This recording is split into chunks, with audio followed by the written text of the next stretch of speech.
We're still stuck in this low pressure sandwich with grey clouds and this bitter wind, but we've got to move. There's an issue though today, and it's because of a closure that has overrun. Ahead on the map at Ferrybridge, the floodgates began repair on the 6th of January, but high river levels and additional damage to the upstream stop plank have delayed the work. There's nowhere to go ahead, so we have to go completely off track from our plans this year, which often happens with narrowboating, but I'll explain a bit more as we go over there. First issue though is I've got to turn the boat in a sort of breeze, in a tight spot, and get over to the water point. So that's my first challenge of the day.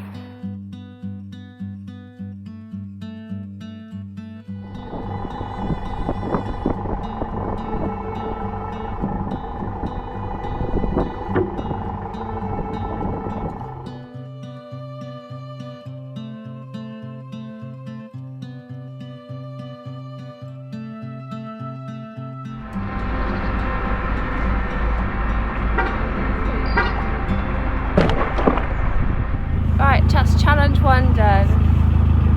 Challenge one over. As soon as we've filled up with water and emptied the rubbish, our well thought out alternative plans begin.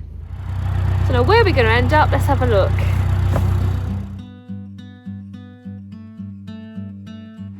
The sun is in the sky.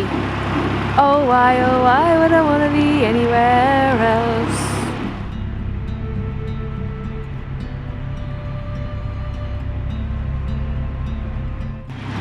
Back out on the river, but this time we're heading towards Leeds. We're leaving our journey towards Sheffield for a while, where we will turn right, which takes us towards Leeds. So instead of going by way of the plan for spring, we're actually starting our plan for autumn. We will be back that way, just not until the closure's fixed.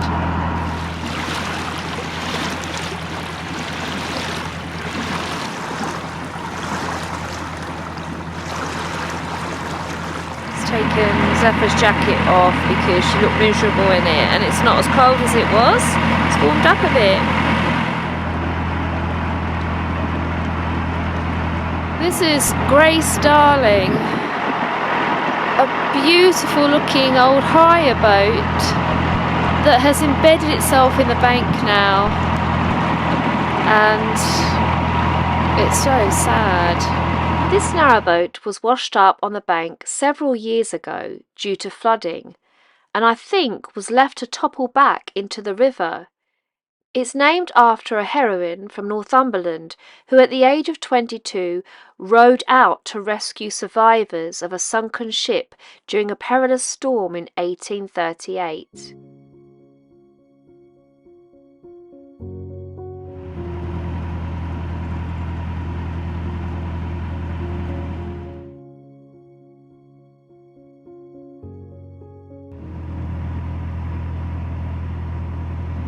I think this is a pair of red-necked grebe, which are rare winter visitors to the UK from Eastern Europe. But there's an incredible habitat very near here, which may be why they have chosen this place to winter. There are some moorings here on the river. There's a wide beam that's moored here because there's a pub called the Boat Inn. But I just don't fancy being on a river anymore. I've become really river wary since what happened on New Year's Day, and it's not a bad thing. I mean, I will in the summer go back on the rivers and walk quite happily on the rivers, but the weather is really temperamental at the moment, really sketchy, and I just don't feel confident enough to moor a boat on the river and stay here, for a few days. So yeah, but looks like good moorings here.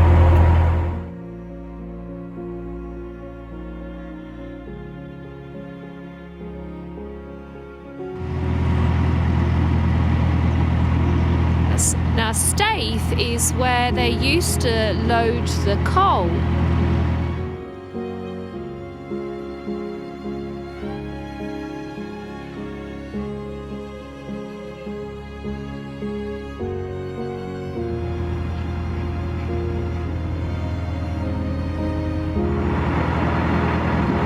Oh, we've got teal. There's teal here. Oh my goodness.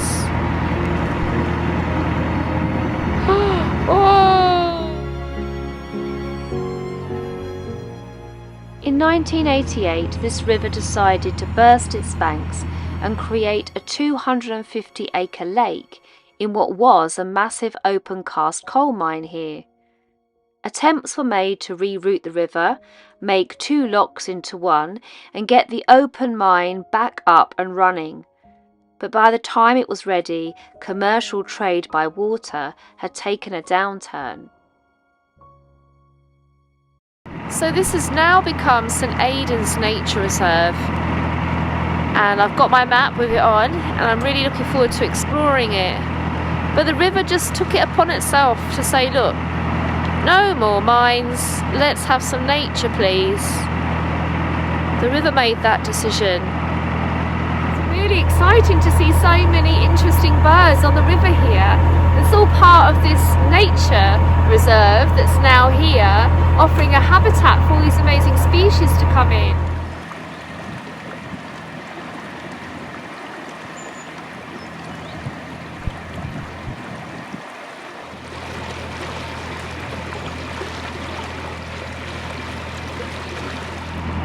A really good reed bed habitat. You do have bittern in this nature reserve.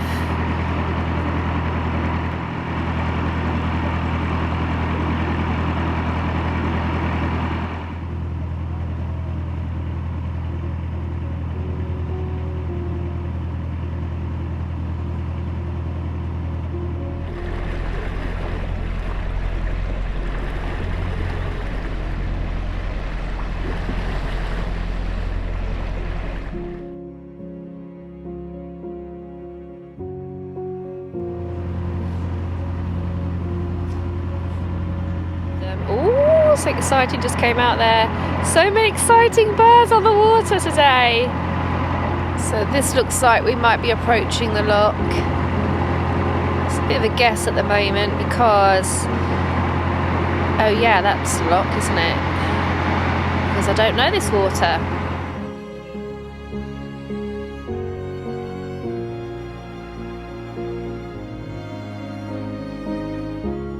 This lock is massive and came as part of the rebuild after the river burst its banks.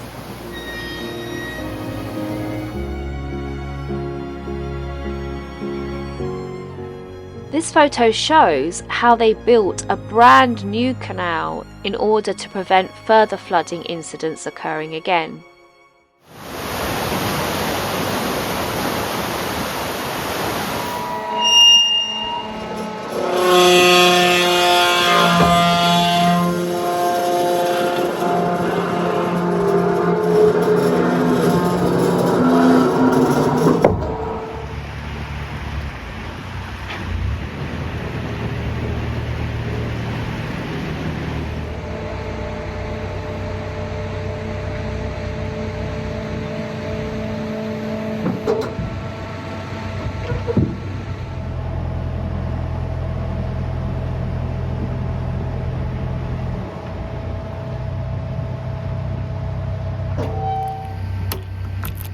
A little tip if you're ever going up in this lock is stay well to the back and on the left hand side because the water comes in at a ferocious rate. But I mean, imagine if you were right up here.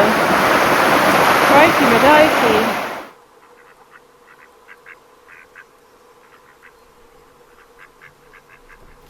This is the sound of freezing rain. Oh, that was the sound of a train. Oh, that made a little poem. You can see me very well because it's quite dark, but it's different to the sound of rain out here. Rain has a specific sound on the narrowboat, but this is different.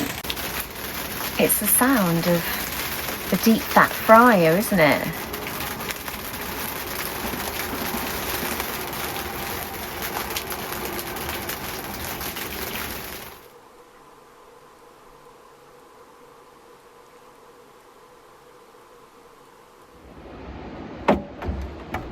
I'm just getting ready to take Zephyr for a walk, but I'm actually looking for something. And in order to find what I'm looking for, I need to go to Oddball. I'll explain a little bit more as we go.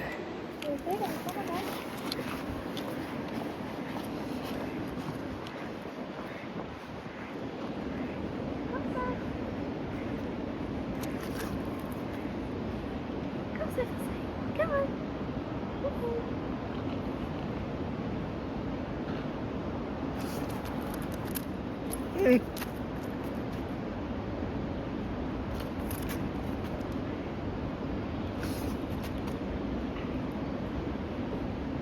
What do you want? You want to take a ball? You want to take a ball? Okay. Okay.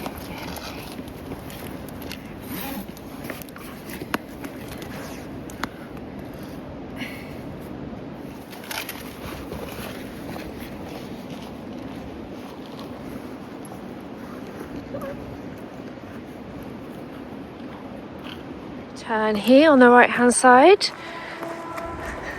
away from the canal and into St Aidan's Nature Reserve.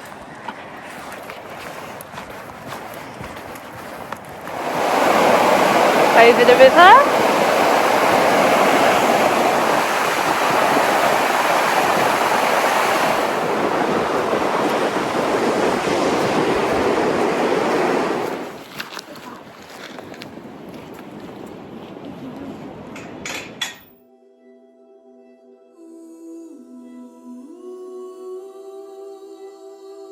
You can see Oddball in the distance.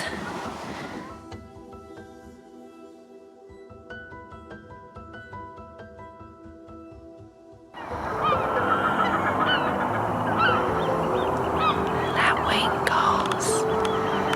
Look.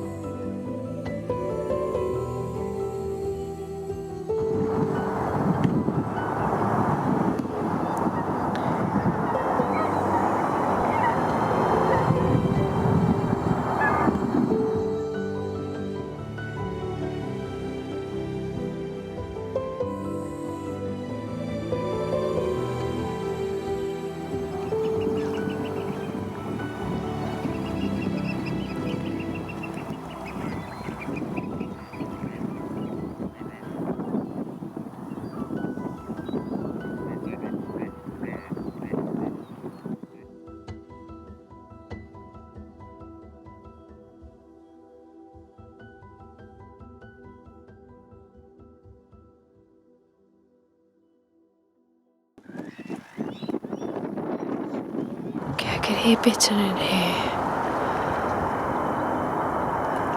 Try and get the sound on the camera.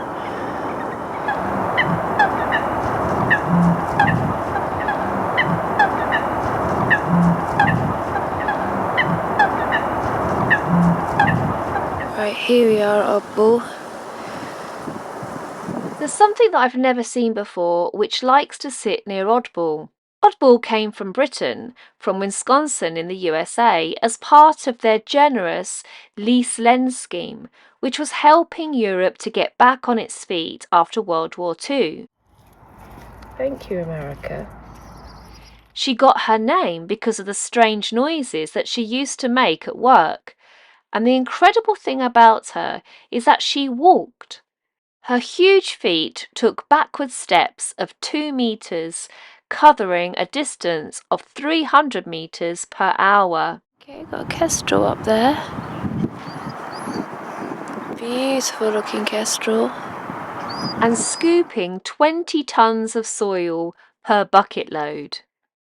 She worked tirelessly here until 1999, when she climbed this hill and plonked herself down to admire what the river had done to the holes that she had made.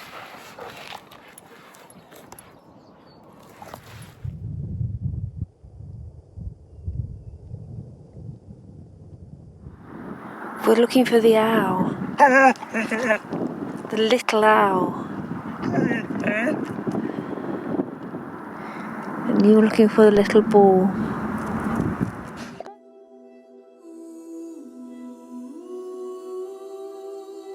I've seen the kestrel here, I've seen the kestrel.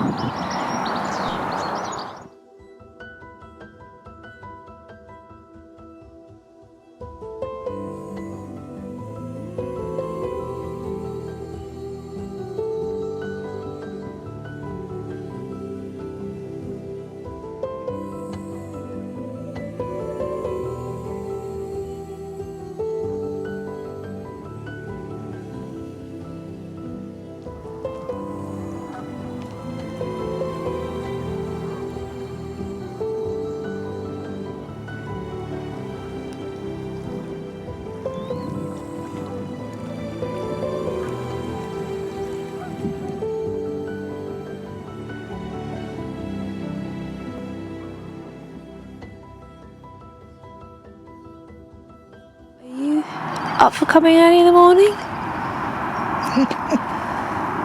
Yes, we can bring the ball. Where is it? Oh, there. Okay, I promise you can bring it in the morning.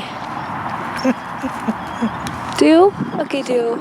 Okay, another day of trying to find little Lau. Got 2 days left at this mooring spot, and I'm not going to give up. I'm not going to give up. So it's back to Oddball, which is quite ironic really, because I'm a bit of an oddball. I mean, who does this? Who does this? I'm just obsessed. I'm obsessed with finding little Lau. If I don't find little Lau, I won't be disappointed, because I'll know that one day I'll see a little Lau, I'm sure. And then it will be so worth it, because I'll remember this day. Do you remember every day I was going to Oddball, trying to find little Lau, and little Lau hid from me, and people said, oh, little Lau was here an hour ago, and I was really happy for them. Little Lau, honestly. One day, do I think today's the day? If I'm being really honest, if you know, I don't feel it in my blood. What with the wellies. But yesterday I saw some really lovely things. It's an absolutely amazing nature reserve. It's a privilege to go there. I'm coming. If I see anything interesting along the way, then I'll point it out. Otherwise, I'll meet you at Oddball.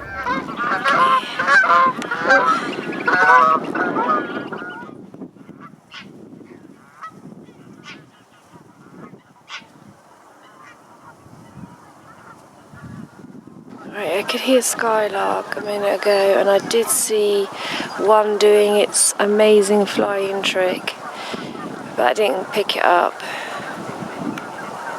So they're in there, skylark are in there. I heard them first. Can you hear them? Can you see? The male skylarks fly up and down and sing a really complex song to attract a mate. It's an effective way of saying, oh, look, I have a flashy pad to call home, and also to say, look how fit I am. They use the same technique in the nesting season to distract predators from their young.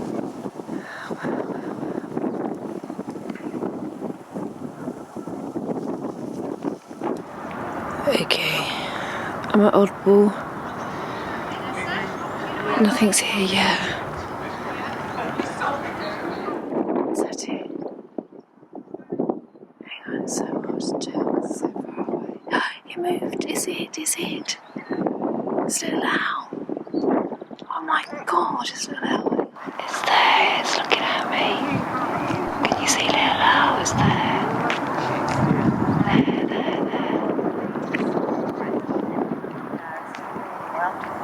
Oh my god, it's there. And you'll see it. You sort of see it in my camera. My zoom isn't brilliant, really, isn't it? Yes. Is it in the tree? In the tree.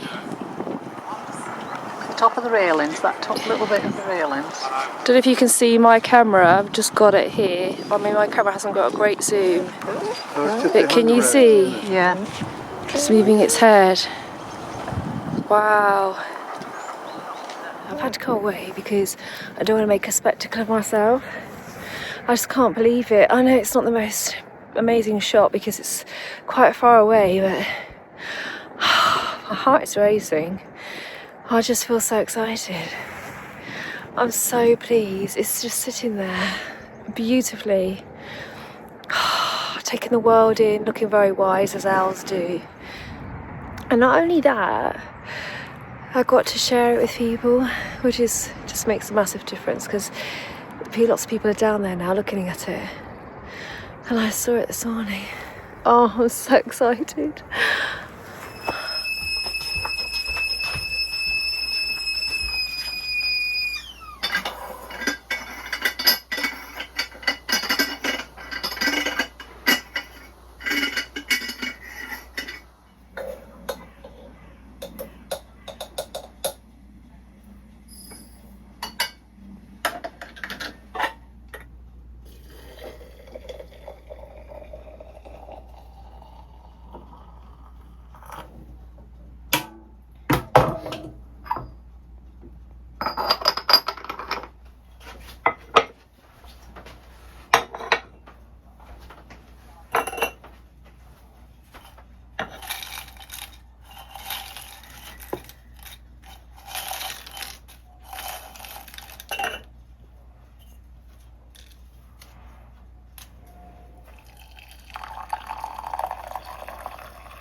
Sorry, Tessa.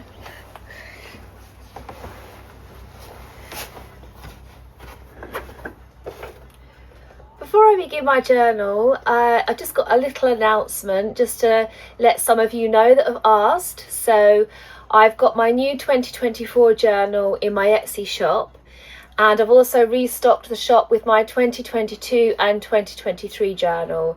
The new journal includes a hand-drawn map and a special dedication page, and it's all of the pictures and poems that I did in 2024. There's a playlist on the YouTube channel for the Nature Journal of a Narrowboater 2024, so if you do buy the book, you can sit back, watch the videos and turn each page to see the drawings in front of you that I do.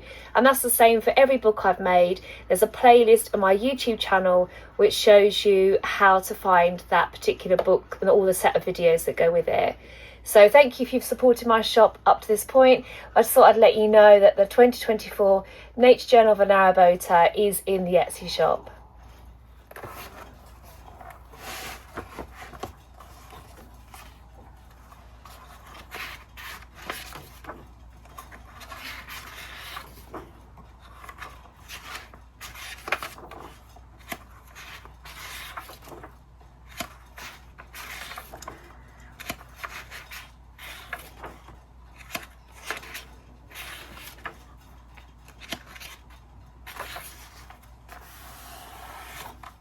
I'll tell you the story of Owl and its friend, colossal-sized Oddball. The pair of them spend hours together, admiring the view of water and reeds and the odd bird or two. They ruminate on a tale that the dragline once told to great Owl, who's small but incredibly bold, which reveals how this land with its watery sheen was part of a plan, not of man, but machine.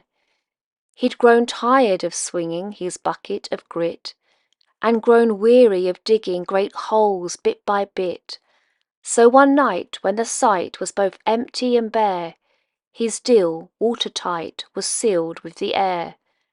The river agreed, for it gave her more space, so the following day Oddball found the right place to crunch out a doorway to invite her right in. And right then is right when his plan did begin, a plan that would end with this wetland of reeds that he shares with his friend from the best view in Leeds.